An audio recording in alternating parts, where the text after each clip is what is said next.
Hey there, Digger Bob here again.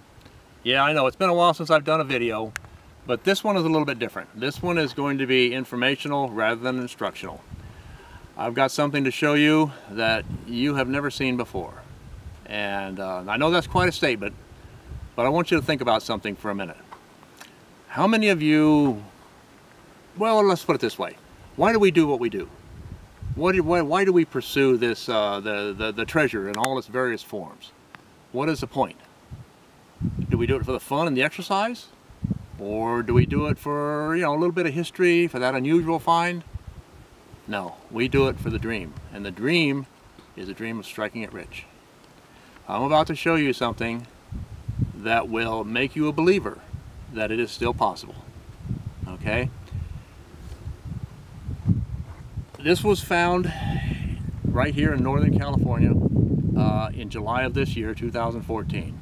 Did not come from Australia, didn't come from Alaska or some other strange foreign land. It was found right here in Butte County in the mother lode. This is an extreme example of a life changer, a retirement piece. That's like hitting the lottery. It's a once in a lifetime, once in several lifetime things that's going to happen. So, without further ado, are you ready? I want to show you what this is.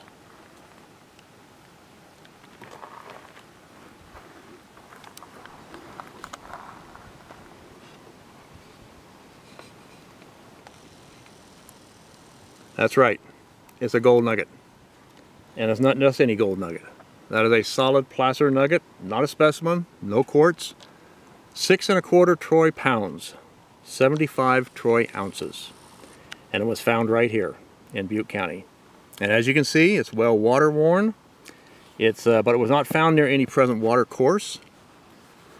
At one time, millions of years ago, it was eroded out of a vein and deposited in one of the ancient rivers of the time, which we now call the tertiary channels. It was found near some old workings, but not in the workings themselves. We suspect it was deposited in a small feeder creek or a stream that fed the main channel. There were some shallow workings nearby, some ground sluicing and possibly some dry washing, but nothing of any significance. And it was found with a metal detector at a depth of only 12 inches. So I can hear your first question now. Ooh, what detector was that found it? Well, as much as it pains me, we have decided not to reveal the make or the model of the detector. For one thing, all that would do is just start a pissing contest between manufacturers and users and trying to take credit for it, and owners going, neener, neener, mine's better than yours. But the fact is that any halfway decent detector could have found this, even a cheap coin machine, due to its size and depth. So the real difference in the credit here is not the detector, but the user. You want to see what a huge nugget sounds like? Let's show you.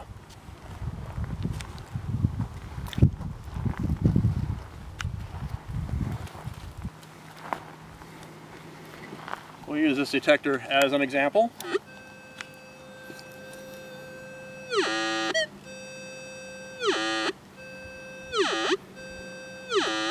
That's what it sounded like.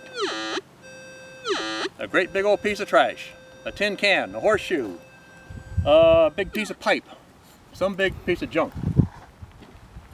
Now, how many of you would actually have dug a signal like that? Not very many. I know I probably wouldn't have. But the finder is an experienced prospector. He owns several machines. He knows how to use them. He knows what to look for out there in the field. He knows the ground. He knows the conditions. He knows his geology. And he had found already several smaller nuggets in the same area. So he decided, I'm going to dig this big piece of trash and get it out of the way. Well, can you imagine what he said when this started to reveal itself coming out of the ground? Yeah, well, I can't repeat what he said, but you can imagine. So anyway, so what's it worth? Well, it has been consigned to Kagan's Auction House. They're going to be having a big show in October in San Francisco of this year, 2014. So that's just next month. The focus of the show is going to be on the gold rush. They're going to have several artifacts and things related to the gold rush, including the Saddle Ridge Hoard. This nugget is going to be prominently displayed in that show. It is going to be subjected to national publicity. It'll probably hit the national news wires very soon. But just as an aside, just so you know, what you're seeing now, if you see this video, it is no longer in our hands. It's no longer in the hands of the finder. It is in the hands of the auction house. So, if you have larceny in your heart, forget it. It's gone. Okay? So, it's research. Oh yeah, research has revealed that this is the largest, the second largest placer nugget found in California that is still in existence today. It is surpassed only by the Mojave nugget, also found with a detector, at 100 ounces. So, what's it worth?